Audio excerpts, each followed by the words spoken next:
Guys ইতিমধ্যে দেখতে পাচ্ছেন উপদেষ্টা আসিফ নজরুলকে কিন্তু জনগণ ও পুলিশ ঘেরাও করে ফেলছে আর একটু পরেই কিন্তু তাকে গণধোলাই দেওয়া হবে। গাইস দেখেন অলরেডি কিন্তু শুরু হয়ে গেছে, উপদেষ্টা আসিফ নজরুলকে গণধোলাই দিচ্ছেন জনগণ। দুর্বৃত্তদের হামলার শিকার হয়েছে আইন উপদেষ্টা ডক্টর আসিফ নজরুল। এতে 2 সেনা সদস্য সহ বেশ কয়েকজন পুলিশ আহত।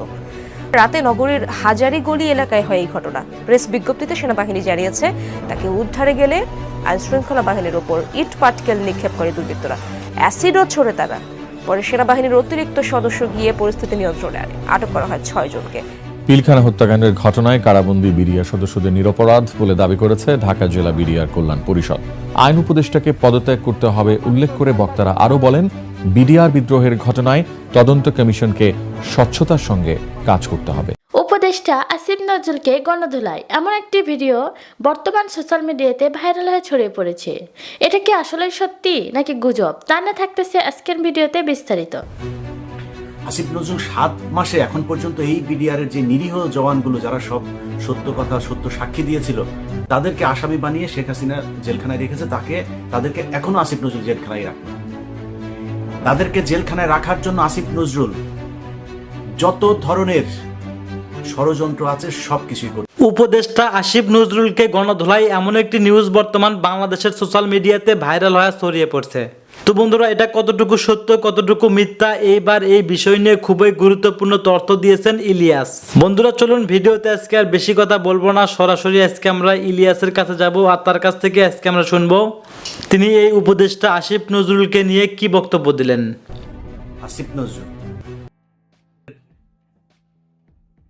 যেই সদস্যদের আপনার বিচার চলছিল শেখ হাসিনার সময়ে, প্রায় 7 মাস হতে যাচ্ছে, এখনো পর্যন্ত তারা জেলখানায়।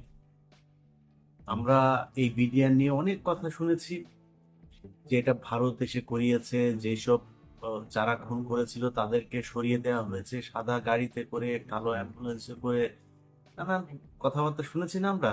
যদি সেটা সত্যি হয় তাহলে যারা খুন করেছে, আসলে যারা খুনের সাথে, সেই তোরাবালি, তারপরে লেদার লিটন, এদের তো সব ছেড়ে দেওয়া হয়েছে। নানক নাই, আজম নাই, সেলিম নাই, তাপস নাই, কেউ নাই, তাদের সব ছেড়ে দেওয়া হয়েছে। রেজানুর আছে, সে কোথায় এখন, কি পলাতক না দেশ থেকে চলে গিয়েছে আমরা জানি না। ওই সময়ে এই যে মইনুল হাসান ইসলাম মেজর জেনারেল, সে পালায় যাচ্ছিল। এরকম কারা কারা আছে এগুলো আমরা সব আগে থেকেই শুনেছি। এবং যেই সৈনিকরা আসল সাক্ষী দিতে চেয়েছে তাদেরকে মেরে ফেলা হয়েছে, গুম করা হয়েছে, তাদেরকেই এই জেলখানায় নিয়ে বন্দী করা হয়েছে।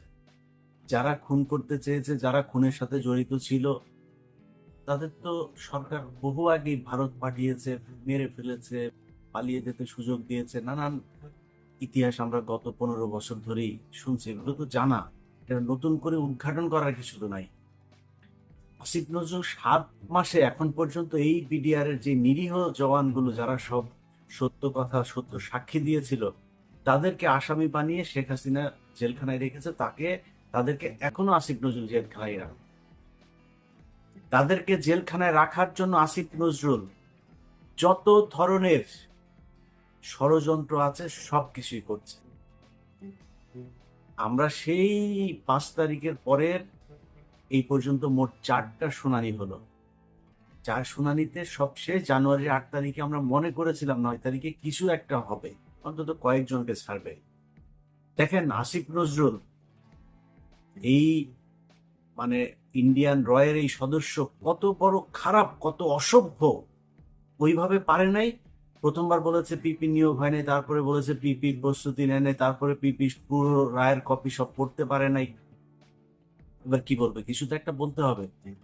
এখন এই ওই যে বক্সিগঞ্জের আপনার যেই আলিয়া মাদ্রাসার যেইটা, ওইটার মধ্যে নাটক সাজায়া, আবার তার মধ্যে আবার স্টুডেন্টদেরকেও এখানে নাটকের অংশ বানিয়েছে। কেউ যায় ঘর পুড়ে দিচ্ছে, কেউ করছে। আরে ভাই, আপনি ওইখানে করেন না বিচার, তাহলে কোথায় করবেন? আপনি জানেন না 9 তারিখে বিডিআর এর শুনানি আছে? জায়গাটা তো ঠিক করে রাখবেন, সেটা ঠিক করেন নাই কেন?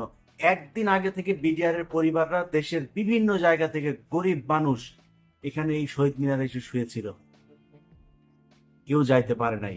আসিফ নজরুল শাওনের ঘরে যাইতে পারে, শহীদ মিনারে যাইতে পারে না, গিয়ে একটু বলতে পারে নাই যে আপনারা কোত্থেকে আসছেন, আমরা আপনাদের পাশে আছি, আপনারা তো আমারই দেশের মানুষ, ওকে আপনারা ঘরে ফিরে যান, আমরা দেখছি। আসিফ নজরুল বলার সুযোগ পায়নি। কুকুরের ছানারা সিনেমা দেখতে যাইতে পারে, এখানে আসার একজন উপদেষ্টার সময় পায়নি। এখন হাঙ্গামা যদি লাগাই দেই, এদের তো কষ্ট আছে, তাই না? এদের পরিবারের লোকজন, কেউ মারা গিয়েছে, পঙ্গু হয়ে বিডিআরের লোকজনের বর্ণনা শুনি, পা দাঁড়াতে পারে না, পঙ্গু হয়ে গিয়েছে, হাঁটতে পারে না। কন্ডেম সেলে যারা থাকে তাদের অবস্থা আরো ভয়ঙ্কর, তাইলে এখনো কারারক্ষী জেলখানার ভেতরে এখনো পর্যন্ত আপনার এই আওয়ামী লীগের, ছাত্রলীগের এই নেত্রী তারা এখন পর্যন্ত বিভিন্ন গুরুত্বপূর্ণ দায়িত্বে আছে। তারা হাসপাতালে, এই কারাগারের ভেতরে নানান ধরনের এই দিয়ে আপনার কি বলে, আওয়ামী লীগের লোকজনকে সুবিধা দিয়ে, যারা শেখ হাসিনার সময় জেলখানায় গিয়েছে, এই কি বলে আইসিটি অ্যাক্টে যারা মামলাতে গিয়েছে, তাদের উপরে নির্যাতন চলছে, তাদেরকে নানান সুযোগ সুবিধা দেওয়া হচ্ছে না। আর আওয়ামী লীগে যারা যাচ্ছে তাদেরকে সব ধরনের বাসার থেকে খাবার টাবার সবকিছু চলছে। এইভাবে এখনো পর্যন্ত জেলখানা চলছে। তো এই মানুষগুলোর পরিবারের তো কষ্ট আছে, তাই না? এদের তো দেয়ালে পিঠ থেকে গিয়েছে। তাদের জন্য 9 তারিখে এইভাবে ধোকা দিল আসিফ নজরুল। তো 9 তারিখে আপনি আলিয়া মাদ্রাসার এখানে করবেন না, বকশীগঞ্জে করবেন না, কোথায় করবেন? কোনো একটা জায়গায় আপনি আগে থেকে সেটা ঠিক করে রাখা উচিত ছিল, করেন নাই। পরশু দিনের ঘটনা বলি আপনাদেরকে, বিডিআর হত্যাকাণ্ড নিয়ে একটা কমিশন তৈরি করা হয়েছে না? এই পর্যন্ত আরো একটা কমিশন আছে, কিন্তু গুম কমিশন। গুম কমিশনের যেসব চেয়ারম্যান, তাকে হচ্ছে আপনার অ্যাপিলেট ডিভিশনের আপনার বিচারকের দেওয়া হয়েছে, পদমর্যাদা দেওয়া হয়েছে, আর সদস্যদেরকে হাইকোর্ট ডিভিশনের এই বিভাগের আপনার বিচারকের পদমর্যাদা দেওয়া হয়েছে। এখন পরশু দিনের মিটিং এ এই যে সদস্য যে কজন ছিল, সেখানে এই মেজর জেনারেল ফজলুর রহমান সাহেবও ছিলেন। ফজলুর রহমান সাহেব ওই দিনের মিটিং এ নাকি খুবই চুপচাপ ছিলেন, তিনি কোনো কথা বলেন নাই। জানি না কেন কথা বলেন নাই। সদস্যরা সবাই দাবি করেছে তাদেরকে যেন ওই মর্যাদাটা দেয়া হয়। সেখানে বিশেষ করে স্বরাষ্ট্র সচিব, আরো কয়েকজন আমলা ছিল, তারা তাদেরকে বলেছেন যে না, আপনাদের এত পদমর্যাদা লাগবে কেন, আপনারা কাজ শুরু করেন। পদমর্যাদা এই জন্যই লাগবে, তারা চাইলেই একজনের বিরুদ্ধে সমন জারি করতে পারবে, তারা চাইলেই একজনকে জিজ্ঞাসাবাদ করতে, চাইলে একজনকে আটক করার এই আদেশ দিতে পারবে, এই জন্য লাগবে। তাদের গাড়ি থাকবে, তাদের সিকিউরিটি থাকবে, তাদের সাথে গানম্যান থাকবে, এই জন্য তাদেরকে ওই পদমর্যাদা দিতে হবে। এটা দিতে চাচ্ছে না। আপনাদের নিশ্চয়ই মনে আছে, এই বিডিআর হত্যাকাণ্ড নিয়ে কমিশনই করতে চাচ্ছিল না। এখন কমিশন করে নানান ভাবে এটার মধ্যে একটা বাধা সৃষ্টি করে কোনোভাবে যাতে এটাকে ঠেকানো যায়। কিন্তু তো 1-2 টাকার খেলা না, তো পুরো দেশ, ইন্ডিয়া একদম রাষ্ট্রীয়ভাবে এটার বিরুদ্ধে। আর আসিফ নজরুল কাদের প্রোডাক্ট, সেই প্রথম আলো, ডেইলি স্টার, সেগুলো তো আমরা সবাই জানি। এগুলো এখন করা হচ্ছে নানান ভাবে, বিডিআর এর সাংবাদিক, বিভিন্ন মিডিয়ার মাধ্যমে এই বিডিআর হত্যাকাণ্ড নিয়ে একটা ধূম্রজাল তৈরি করার পায়তারা করা হচ্ছে। এইভাবে আসিফ নজরুল আপনি যত টাকাই খান, যাই করেন, যেমনি চান,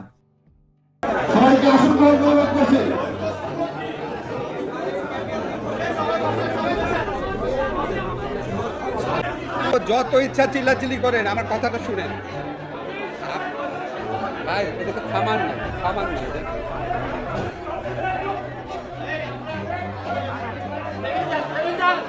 আপনার কথা শুনেন।